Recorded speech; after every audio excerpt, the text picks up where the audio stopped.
Hello, dâu nu chào ca, cảm tỷ liang. Tu na cái quang cần đàn tuy đi lek chỉ khát cần tỷ lệ đó là hay. À vài cái khế khát chút còn tỷ lăng lâu chân chút. À đây đó tu cái thì hay lu in pe yang amo. Chuan cái tiếng con thì in khế ang à.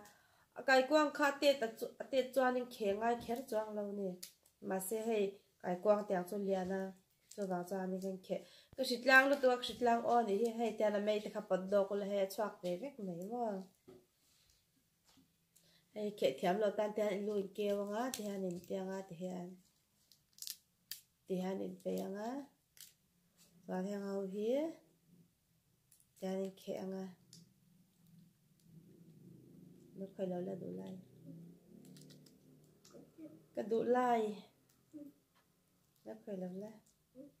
thì anh à mấy giờ cho thì anh in hay khát khát bỏ độc thế này chuan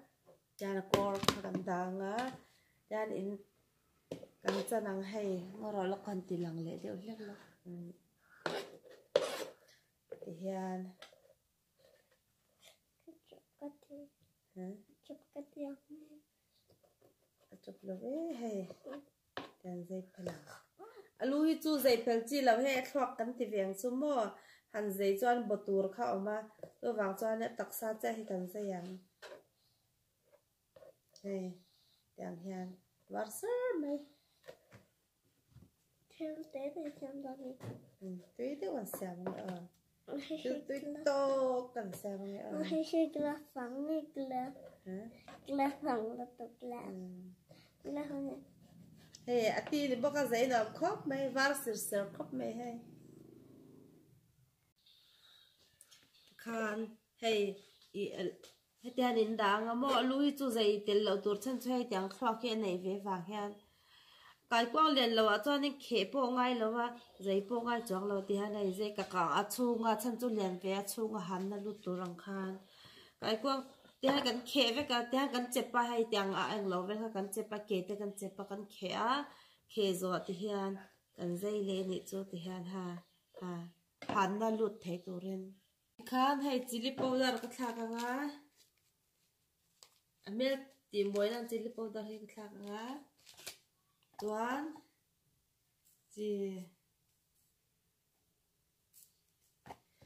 hay ti masala mix chi sang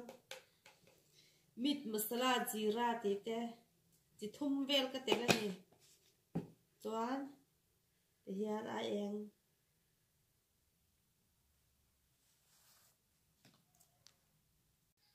chuan chili powder hi tlem te ti han nang ka tel ve do ni khan hei glove ka ban ta ni han het me ang fian da choi to he te me kha kai kim zo chuan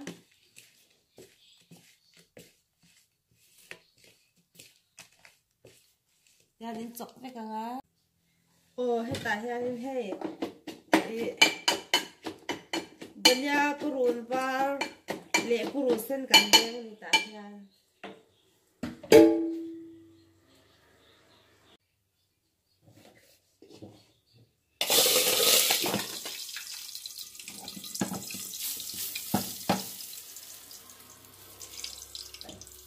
than puru sen ram to a thak le kai quang hi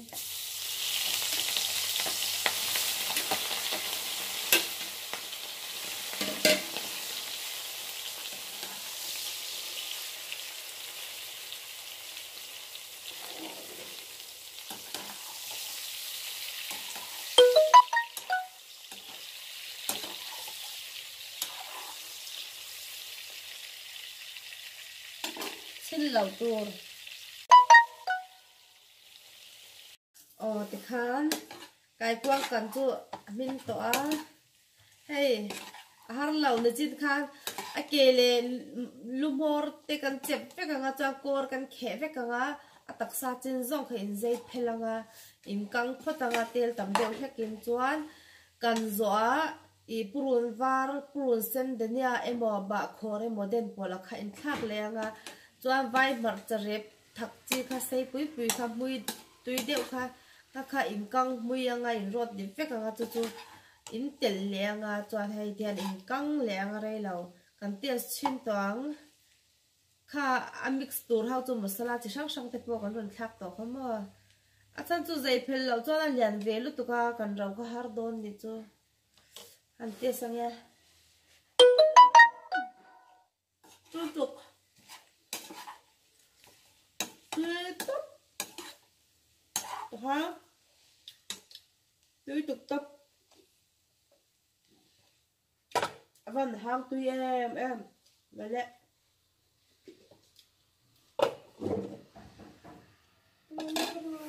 cái hay đi bao sụp khai ra hay hơn đang con chùm hang tấp á bông rủ lệ ir nấu về con chùm hang tấp á cho anh tại hiện là hẳn bám bà khổ đến nhà purun var cầm đen lên như mò dù cho purun sen chế mình tè lăng cả khá bố là xua cái ngang thì khá nên bố là tùy xua cái ngay xua nua khá nên hay mi đem bố là khai mix nga in hộp mèng chỉ chế mình tè lăng cho asai cho in bột đa nga chim phu langa bật chát lên tè lăng đồ cho anh ấy thấy á chút tiếng anh đồ là cho asai bột đa nga đồ cho anh chili powder klem le hay mi đem bột tè đến hiện in căng lệ sọc thề cho anh em phone sẽ tôi là cái rong bột tan chan đồ tóc ila in zava in rong bột le hoa cái gì một chiều đó nha bye bye các cô.